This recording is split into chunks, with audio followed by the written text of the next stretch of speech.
help celebrate 175 years of Derby's railways, East Midlands Trains opened its doors to its Etches Park Depot.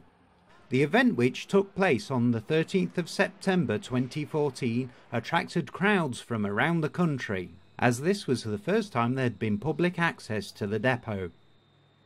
The event was coordinated by Mark Cooney, Head of Fleet Delivery at East Midlands Trains, who with his dedicated team had organised a number of locomotives to visit, some of which were Derby built.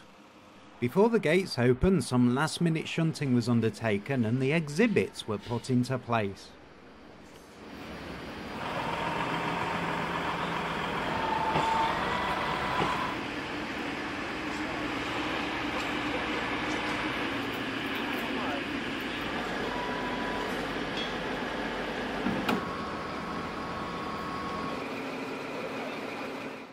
One of the visiting locos was the prototype HST, which had been designed in Derby. The locomotive is owned by the National Railway Museum and has been restored by the 125 Group with the help from the staff at Neville Hill Depot. A bit of history was made when HST power car 43048, named TCB Miller, backed onto the prototype HST.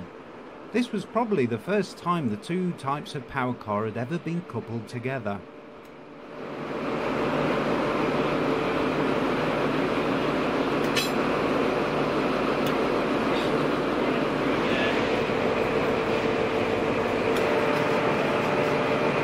It was fitting to see it back in Derby, where it had been designed over 40 years ago.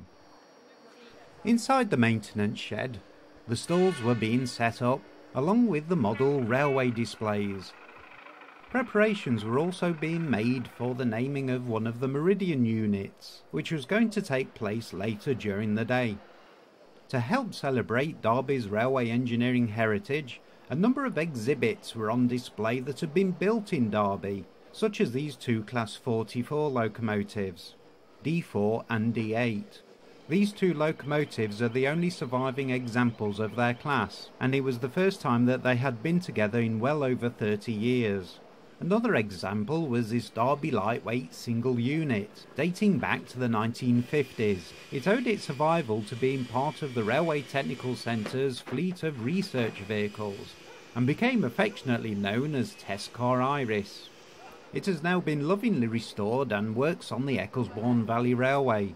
Another example was this Class 25 locomotive that had travelled from the Midland Railway Centre, again a Derby-built locomotive. Other visiting locomotives included Class 31 number 271, Stratford 1840 to 2001, that is owned by the A1A Locomotives Limited. Also visiting was Class 50 number 044, Exeter from the 50 Fund, and D1015 Western Champion, courtesy of the Diesel Traction Group. Each group had set up a stand to raise money for their respective locomotives. Network Rail also had their own stand covering railway safety, whilst one of the internal user wagons had been derailed to demonstrate the re-railing capabilities of the staff. With the stage set, all that was required was visitors, and they had arrived in their hundreds. Mark Coney, the organiser of the event, opened the gates and in they flowed, all looking forward to seeing what Etches Park had in store for them. It is a long-standing tradition that any depot open day raises money for charity, and Etches Park Open Day was no exception. The chosen charity for this event was the Railway Children, which is a long-established charity helping children around the world. Before long, the depot was bustling with visitors, eyeing up bargains on the store and taking a look inside some of the exhibits. There were also demonstrations such as wheel turning, which is an ingenious device sunk into the track and used to reprofile the wheels either separately or whilst they are still on the vehicle. The demonstration drew quite a crowd. The maintenance shed was now busy with people, eyeing over the model railways and also seeing if they can pick up a bargain from one of the stands. Another demonstration to wow the crowd was the raising and lowering of a complete Meridian train on the 20-ton jacks. Some people might have been expecting it to whiz up and down, but its movement was far more sedate.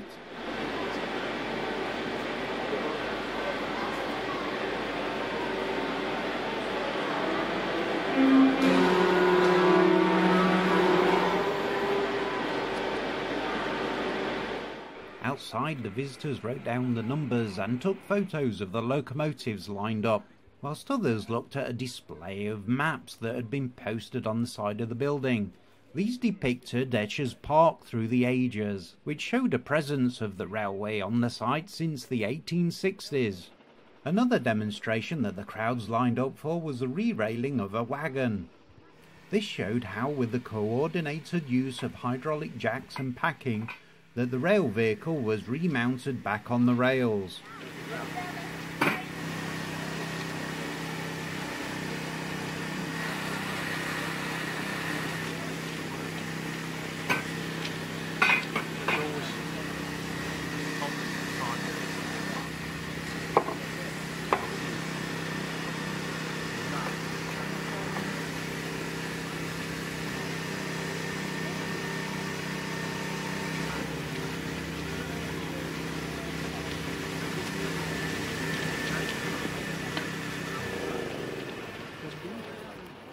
As the afternoon progressed, the crowd swelled, many showing interest in the heritage rolling stock, especially that which was built in Derby.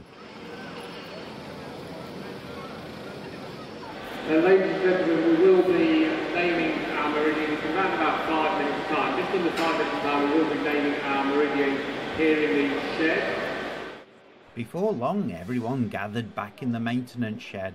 It was time for the naming of the meridian, with David Horn, the Managing Director of East Midlands Trains, taking to the mic. Okay, good afternoon everybody. Thank you very much for coming today. It's a fantastic day for the depot and for Derby's rail industry. My name is David Horn, I'm the Managing Director of East Midlands Trains, but really the credit for this event goes to the fantastic team of East Midlands Trains people who have put the event together today. They've been supported by a huge number of organisations from across the railway industry who helped us with exhibits, with the stands, and with some of the displays. So I hope you enjoy the day. In a moment I'm going to invite Paul to name the meridian that you see behind me. But this is one of the events that's taken place this year to celebrate 175 years of Derby's railways. It was back in 1839 when the first train left Derby Station on the route to Nottingham, and also train building started in Derby at the end of 1839. Here at Etches Park, it was about 150 years ago that train maintenance started on this site, and it's great that as part of the celebrations we can open up the depot today so you can see what takes place in the depot. So as Mark said, this meridian that you see behind us is the first meridian that arrived here at the Midland Main Line days, and the meridian fleet today are the mainstay of our fleet. They work very hard and are maintained by a great team of people here in this shed who work for Bombardier. So we can't do what we do here in this depot without the fantastic people that we've got who work for East Midlands Trains, who work for Bombardier, and who work for Churchill's, who are our cleaning team. So I hope you do enjoy the day. It's plenty to see, and thank you very much for coming, and thank you once again for the great team of people who pulled this event together. We're raising up many thousands of pounds today for the Railway Children's Charity, and I think when we total this all up, it will be a really significant boost that we're able to give to the charity today. So Mark here is going to name the meridian. Mark's one of the longest serving employees based here at the depot. Paul, I'm looking at Mark who's organised it, but he who's going to get. So Paul Moran is going to forget to name the train. The train is named Derby Etches Park, and it's in tribute to everybody who works here at the depot, from whatever organisation they're employed by, who keep our train fleet in fantastic state, clean and high-performing condition. I'd now like to invite Paul to name the train.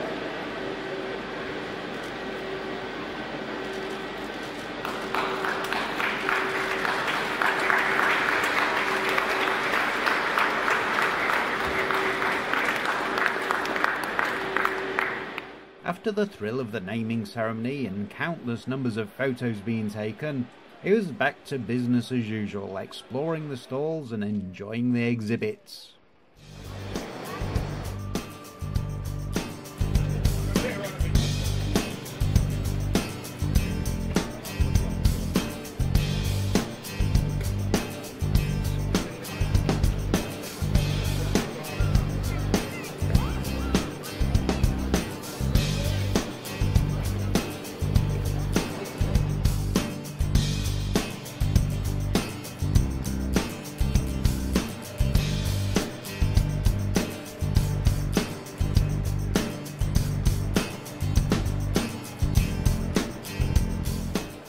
Gradually the event drew to a close as the visitors began to drift home.